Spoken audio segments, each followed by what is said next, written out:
Hello everyone, good morning and welcome to my YouTube channel. तो आप लोगों की रचनाएं अब कंप्लीट होने वाली हैं। जितनी भी रचनाएं आपके सिलेबस में दी गई थी अभी तक अगर आपने वीडियो नहीं देखे हैं तो प्लेलिस्ट बनी है, जाकर के उन वीडियोस को देखेगा। छोटी छोटी वीडियोज हैं, 5 मिनट, 7 मिनट, 3 मिनट, 2 मिनट की, तो उन्हें ज़रूर देख लीजिएगा। और जैसे ही रचनाएँ कंप्लीट होती हैं वैसे ही आपके जो हैं साहित्य के क्वेश्चन टिक करा दूँगी आप लोगों को। जयशंकर प्रसाद जी को आज हम पढ़ेंगे। जैसे कि पिक्चर्स में देख रहे हैं, ये कौन है? जयशंकर प्रसाद जी हैं। इनका जो जन्म है वो 30 जनवरी 1889 को कहाँ हुआ? वाराणसी में हुआ था। और इनकी जो डेथ हुई थी, मृत्यु हुई थी, वो 15 नवंबर 1937 को वाराणसी में भी हुई थी। तो यहाँ पर इस इम्पॉर्टेंट चीज़ों को कवर करते हैं। बाकी जब क्वेश्चंस मैं आप लोगों को कराऊंगी साहित्य की, तो वहाँ पर भी आपको सारी चीज़ें एक्स्ट्रा फैक्ट के साथ कराया जाएगा और नए नए क्वेश्चंस भी आप लोगों को वहाँ पर देखने को मिलेंगे। जयशंकर प्रसाद एक छायावादी युगीन कवि थे, उपन्यासकार थे, निबंधकार थे, कहानीकार थे और नाटककार थे। इनका जो जन्म हुआ था वो 30 जनवरी 1889 को वाराणसी में हुआ। इनके जो पिता हैं, पिता का नाम देवी प्रसाद था।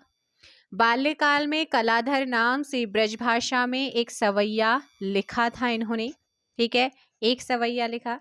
जयशंकर प्रसाद का निधन 1937 को क्षय रोग के कारण हो गया था। छायावाद के 4 प्रमुख स्तंभों में से जयशंकर प्रसाद, निराला और पंत जी और महादेवी वर्मा जी, ये 4 स्तंभ हैं छायावाद के। पूछा जाता है कि इनमें से कौन छायावादी युगी कवि नहीं है या फिर है, इस तरीके से आपसे क्वेश्चन पूछता है। सुमित्रानंद पंत जयशंकर प्रसाद की प्रसिद्ध रचना कामायनी को हिंदी में ताजमहल के समान मानते थे। आपसे पूछेगा कि कौन मानते थे, तो ये आपके सुमित्रानंद पंत मानते थे। कौन सी रचना को? कामायनी को। गुंडा कहानी में किरदार नन्हू कुहू नन्हुकू सिंह व खीशु थे। ठीक है ना। चंपा और लैला किरदार जयशंकर की कहानियों में थे। जयशंकर प्रसाद जी को आधुनिक कविता के सुमेरु या झारखंडी या कलाधर नाम से जाना जाता है। आपसे पूछ लेगा कि किसको जाना जाता है ना। काव्य और कला जयशंकर प्रसाद के द्वारा रचित क्या था? निबंध संग्रह था। आपसे पूछेगा कि इनमें से कौन जो है जयशंकर प्रसाद के द्वारा रचित निबंध संग्रह है, तब आपका आंसर काव्य एवं कला होगा। बीती विभावरी जाग रही, अंबर पनघट में डुबो रही, तारा घट उषा नागरी। आपसे पूछेगा ये कथन किसका है, तो ये जो कथन है जयशंकर प्रसाद जी के हैं।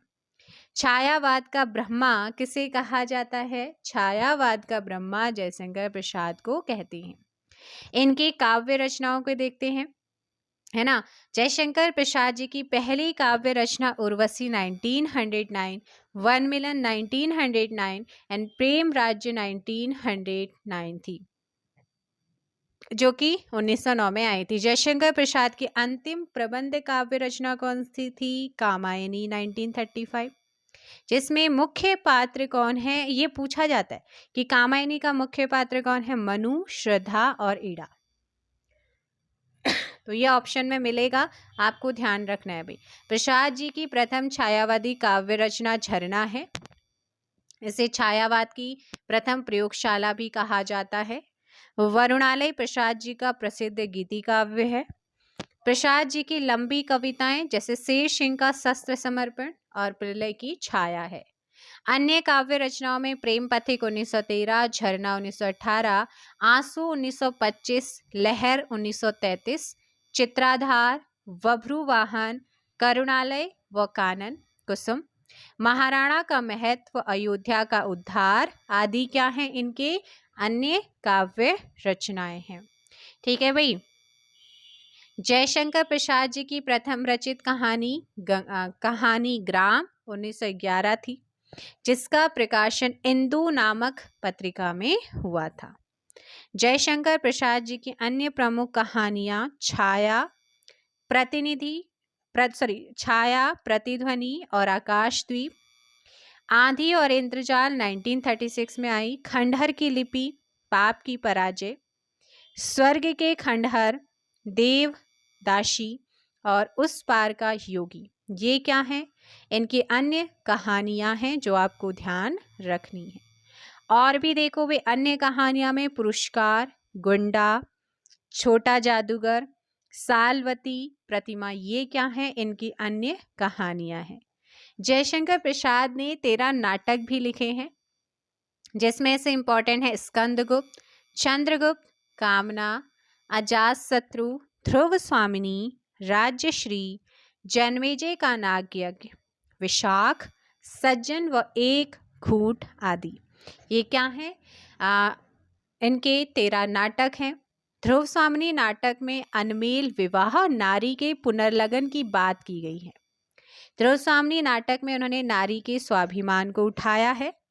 जयशंकर प्रसाद जी के 3 उपन्यास, जिसमें प्रमुख है कंकाल, तितली, इरावती।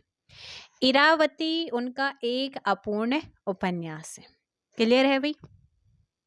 ठीक है, तो ये आप लोगों को यहाँ पर ध्यान रखना है।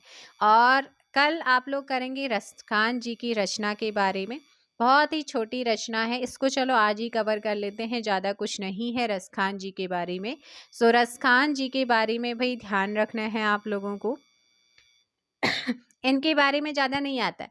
रसखान जो थे कृष्ण भक्त मुस्लिम कवि थे। इनका जन्म 1548 में हुआ। ये अकबर कालीन थे। पूछा जाता है कि रसखान किसके समकालीन थे, तो अकबर कालीन थे। इन्होंने गोस्वामी विठलनाथ से दीक्षा ली थी और ब्रज भूमि में जा बसे थे। तो ये हैं रसखान जी। इनका जो मूल नाम है वो सैयद इब्राहिम रसखान था। इनकी रचना प्रेम वाटिका 1614 में आई। दान लीला और अष्टायाम आदि हैं।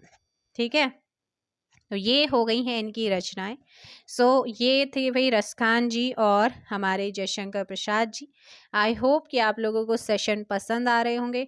पसंद आ रहे हो तो जल्दी से आप क्या करेंगे, वीडियो को लाइक करेंगे, शेयर करेंगे, और चैनल पर नए हैं तो चैनल को सब्सक्राइब ज़रूर कीजिएगा। तो चलिए मिलते हैं प्रैक्टिस सेट में। आज के लिए इतना ही। Thank you so much.